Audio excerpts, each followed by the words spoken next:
Hello, Morongo Basin, and listeners around the world online at Z107.7 FM.com. Here is the Z107.7 Local News for Tuesday, February 25th, 2025.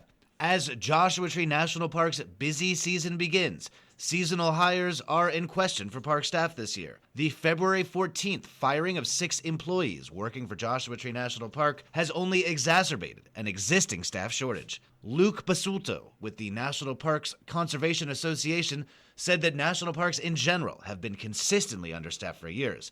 He said that Joshua Tree National Park currently has 46 unfilled positions, which is more than a third of the entire workforce. Basulto said positions currently empty at Joshua Tree National Park include rangers, maintenance staff, and fee collectors.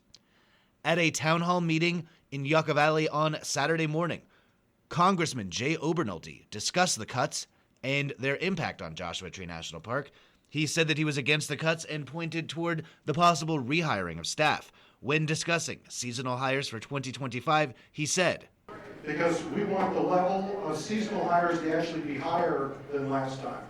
Basulto said that Joshua Tree National Park rangers have expressed concern at their ability to hire seasonal employees, saying that the resources are thin already without engaging in additional rounds of hiring. A representative at Joshua Tree National Park did not respond directly to questions related to seasonal staffing. The representative said, due to the increase in inquiries about park operations, responses may be delayed.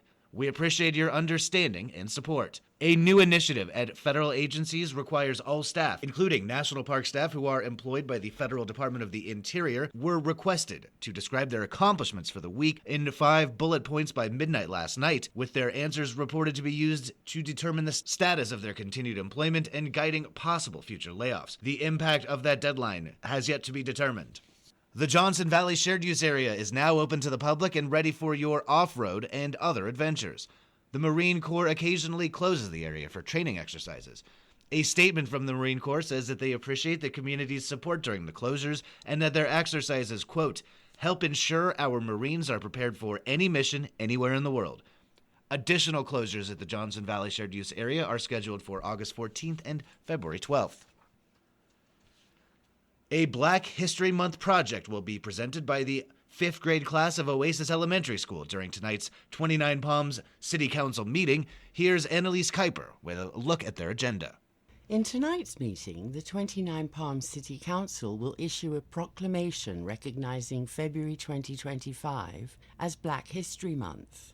2 City Council members will be selected to serve as delegate and alternate delegate for the Southern California Association of Governments Annual General Assembly.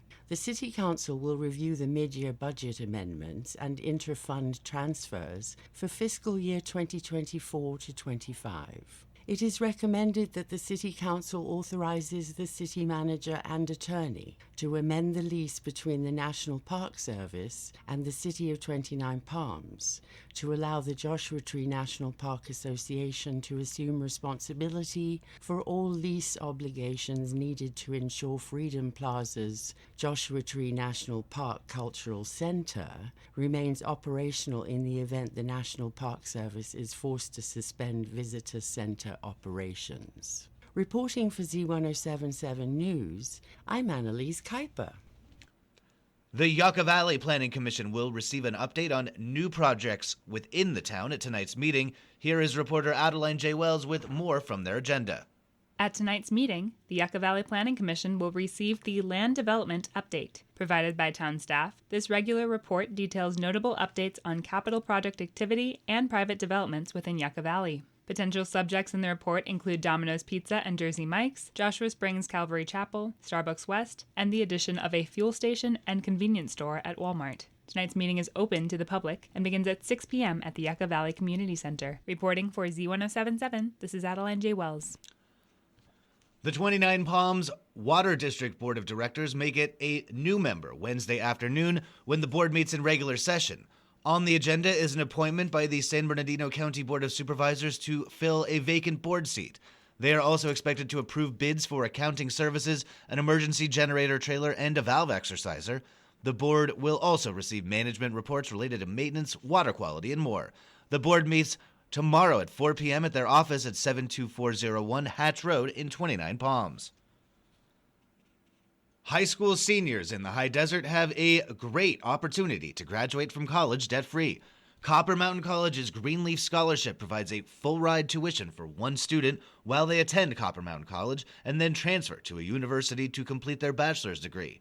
The scholarship includes the cost of tuition, textbooks, fees, and standard living expenses like food, lodging, and transportation.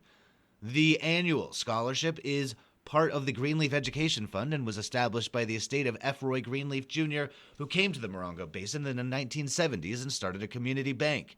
His arrival coincided with the beginning of fundraising for the building of what has become Copper Mountain College, and he became a major donor to the CMC Foundation.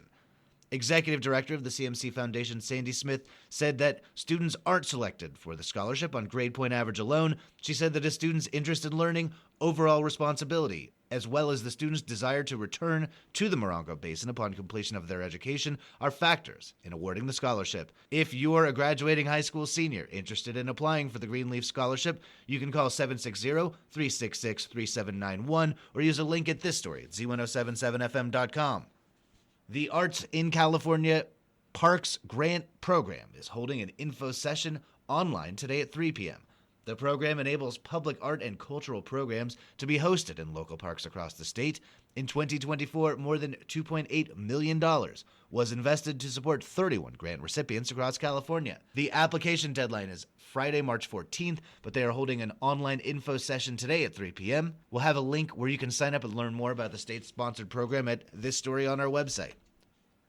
And finally, the City of 29 Palms Parks and Recreation Department is gearing up to celebrate World Wildlife Day with live animals and local organizations on Saturday. This free, family-friendly event will bring together local and regional wildlife experts, conservation organizations, and interactive experiences to inspire attendees to appreciate and protect the natural world. One of the event's highlights will be 2 learning safari presentations.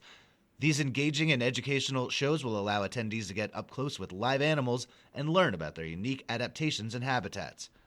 The event is completely free and will be held from 9 a.m. to 1 p.m. at the 29 Palms Community Center. That's our local news. Hear local news 7 times a day, 7 days a week at 7, 8, 9, noon, 4, 5, and 6. If you hear about news happening, let us know. Email us at tips@z1077fm.com. Reporting for the Morongo Basin News Leader, the award-winning Z107.7 Local News, I'm News Director Jeff Harmatz.